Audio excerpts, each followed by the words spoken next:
On this first full day for the new Biden administration, there's no shortage of crises or challenges. Jen Psaki is the new White House press secretary, and she joins us now. Jen Psaki, congratulations on the position. Welcome back to the NewsHour. It is not a slow day by any means. Certainly not.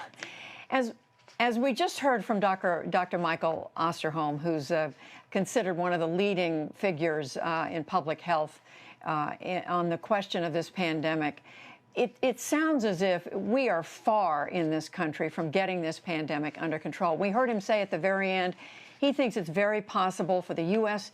to do that. There are going to have to be extreme restrictions placed on the country, as Europe had to do. Is President Biden, is he able to rule out that there will be extreme restrictions like a lockdown? Well, the president doesn't want to lock down the country. He's been clear about that, and his point of view on that has not changed, and including with the advice of his medical experts and health teams, Judy. But he did announce a number of steps today that do put some serious restrictions in place, including masking on airlines and federal transportation, on federal property, requirements about testing before individuals come over from overseas. We're also, of course, stepping up our vaccine distribution and supply production efforts, which will help get it into the arms of more Americans. But he's hopeful that we can take all of these steps and help expedite this process. But you're absolutely right. And he said today, and I'll repeat here, it's going to take months and months. And it's our responsibility here in the Biden administration to be honest with the American people about not just the sacrifices that will be required and that Americans will have to continue to take, but also the length of time that it's going to take to really get this pandemic under control. Well, speaking of leveling with, or being direct with the American people, the president is promising 100 million doses in the first 100 days, but it's our understanding that there are going to be twice that many doses available because there are already, 300 million that have been promised that are on track right now. So are you underestimating what can really be done in the first 100 days? Well, the goal we set, a bold goal, it was called at the time and still continues to be, is 100 million shots in the arms of Americans in the first 100 days. And certainly we welcome the expanded production and expedited production of more vaccine supply, but we also need to ensure that Americans know how to get the vaccine, where they can go to get the vaccine, that we do a great deal to address vaccine hesitancy, something that you heard Dr. Fauci talk about today. So it's not as simple, we wish it was, as lining everybody up on their way into a football stadium. It requires a much greater Herculean operational effort than that.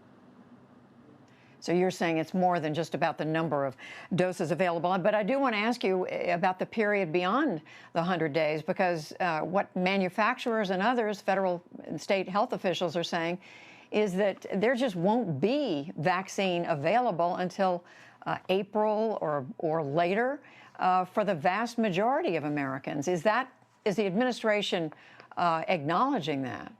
Well, Judy, the reason that we laid out all these steps, or the president laid out these steps today and yesterday, is because if we don't take steps now, it is going to slow not just the supply, but distribution in a couple of months. And we have, as you noted, vaccine supply now, but it is something that we need to look ahead. We need to look down the horizon to April, May, June to ensure that we're able to continue to get shots into the arms of Americans. So this is a long-term effort. We set this goal for the first 100 days because we feel it's important to hold ourselves accountable and hold ourselves to a bold goal, but it is going to continue beyond that, and we need to keep looking in the months ahead beyond the first 100 days to make sure we're prepared when we get there. So much else to ask you about, Jen Psaki. Certainly the pandemic has affected the economy. The president is talking about an economic relief package, but as you know, Republicans are already pushing back, saying it's not targeted enough, especially these $1,400 direct payments. Is President Biden prepared to compromise as necessary in order to get some more help out there? Well, Judy, the package was designed, it is a large package. Nobody's denying that, certainly not the president. But it was designed with the advice of economists and the advice of health experts on what was required for this moment in the crisis the country is facing. As you noted, it's the pandemic, it's also the economic crisis. And about half of the package is for unemployment insurance. There's money in there for vaccine distribution, for reopening schools. And the tricky question here is, what exactly do you want to cut? Because nobody wants to be having a conversation in May or June about why schools aren't reopening, as an example. So, but he's doing how he thinks the process should work, and frankly, how it hasn't worked in some time, which is the President of the United States lays out his proposal, lays out the parameters of what he thinks should happen based on the advice of policy experts. Then he has a discussion with Congress. They have a discussion with each other, and rarely does the sausage look exactly like it does coming out of the machine as it did going in. And he's certainly prepared for that, but we're at the early stage, and we'll continue to have those conversations in the days ahead. At the same time, you have, again, this is coming from Republicans who are saying it's all well and good, the president's early days, but these first executive orders, 16, 17 of them, look like a wish list, a progressive wish list, something that doesn't sound very much like the president's outreach for unity. In other words, they're saying if he really wants to work with us, why is he putting such an agenda out there that we can't go along with?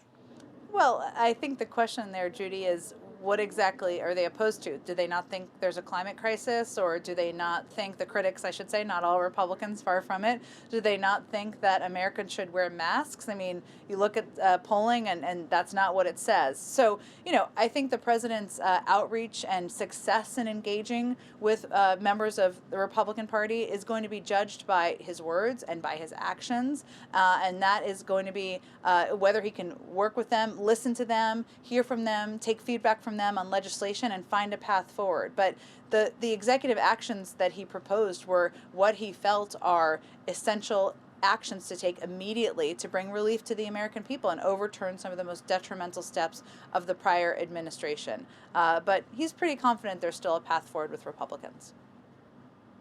One other thing, Jen Psaki, and that is the Senate Republican leader Mitch McConnell is saying today, late today, that he believes the impeachment trial for former President Trump should be delayed until the middle of February to give President Trump time to pull his defenses together.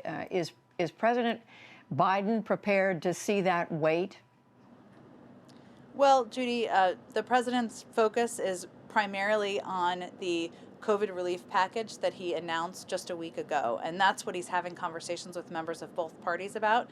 We're going to leave the mechanics and the timing and the process of how an impeachment trial will proceed to leaders in the Senate, and we're certain that Senator McConnell and new leader Schumer are going to have some interesting discussions about that. But we'll leave it to them to determine what the path forward is.